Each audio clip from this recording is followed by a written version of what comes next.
Vamos lá. A pergunta que sempre me fazem, diz o Ronald, é importante sempre explanar diferentes visões que abarcam um mesmo caminho.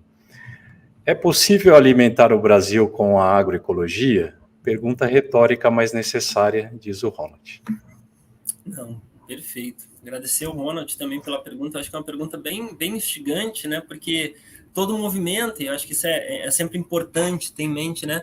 Todo movimento também da Revolução Verde, todo movimento também de afirmação, de construção da hegemonia dos sistemas agroalimentares industriais, vai muito na direção de que a Revolução Verde ela era fundamental para garantir, para alimentar o mundo, né? Uma ampliação do número de pessoas no mundo, ela seria central. Parece, se a gente olhar pelos dados mais recentes, que esse objetivo nunca se realizou e durante todo esse histórico, isso nunca se realizou, né?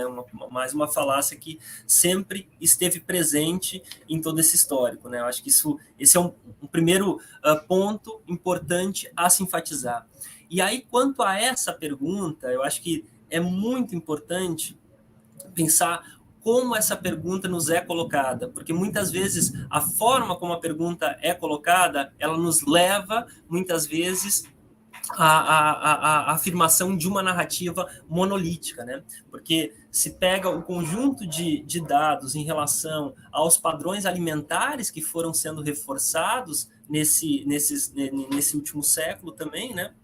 E a partir disso se pega, então, é capaz a agroecologia produzir tanto de proteína animal, tanto de algumas espécies, né? Lembrando que essa redução ela é enorme, né? A gente passa de mais de milhares de plantas alimentícias para um conjunto muito restrito, uma dieta, um padrão alimentar muito restrito, e muitas vezes quer se colocar essa pergunta em relação a esse padrão alimentar extremamente restrito. Eu acho que o movimento é sempre como é que a gente discute, reflete, faz uma reflexão em relação a essa questão, pensando num resgate também de culturas alimentares, de uma diversidade alimentar. E aí eu acho que muda de panorama a possibilidade de respostas em relação a essa questão, e aí a gente tem um conjunto enorme, um conjunto muito amplo de trabalhos que apresentam essa efetividade, né? A efetividade de como uma perspectiva agroecológica ela é capaz, sim, de promover, de garantir essa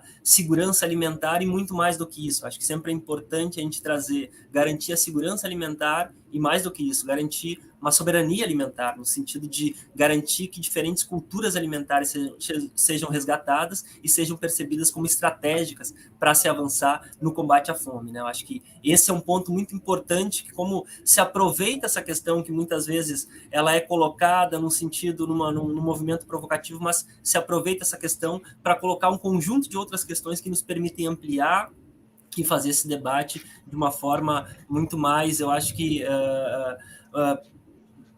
muito mais sistêmica, e nos permite perceber a complexidade de tudo que está por trás e o conjunto de falácias que foram sendo afirmadas e de silenciamentos que foram sendo afirmadas ao longo desse processo, né? Muito bem. Obrigado, viu, Ronald, por sua pergunta.